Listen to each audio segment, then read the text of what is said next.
ઈપ્લાનું પૂરું નામ શું છે? International federation of library association and institution. ઈપ્લાની સ્થાપના ક્યારે થઈ હતી? 1931માં. ઈપ્લાનું મુખ્ય મથક કયા દેશમાં છે? નેધરલેન્ડમાં. ઈપ્લાનું કાર્ય શું છે? Promote library and information service globally. ઈપ્લાનું મુખ્ય પ્રકાશન શું છે? ઈપ્લા એક્સપ્રેસ. ઈપ્લા કયા સંયુક્ત રાષ્ટ્ર સંગઠન હેઠળ જોડાયેલું છે? યુનેસ્કો.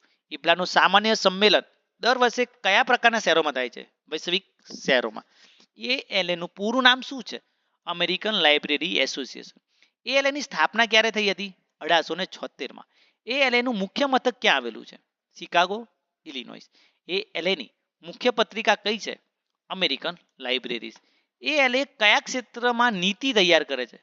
લાઇબ્રેરી લેજિસ્લેશન, એથિક્સ અને સ્ટાન્ડર્ડ્સ.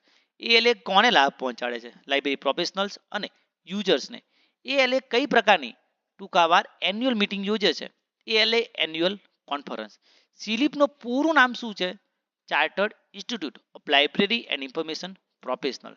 સિલિપ કયા દેશમાં કાર્યરત છે? યુનાઇટેડ કિંગડમમાં.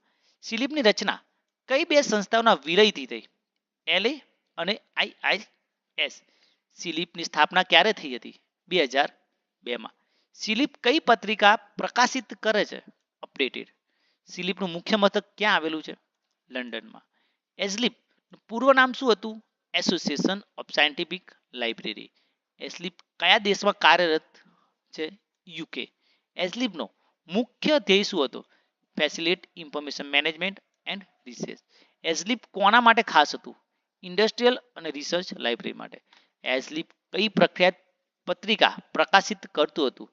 Journal of documentation. એસએલએનું પૂરું નામ શું છે? Special library association.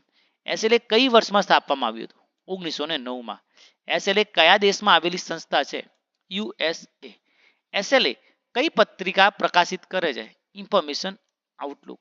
એસએલએનું મુખ્ય ધ્યાન કયા પ્રકારની લાઇબ્રેરીઓ પર છે? સ્પેશિયલ કોર્પોરેટ લો અને મેડિકલ લાઇબ્રેરી.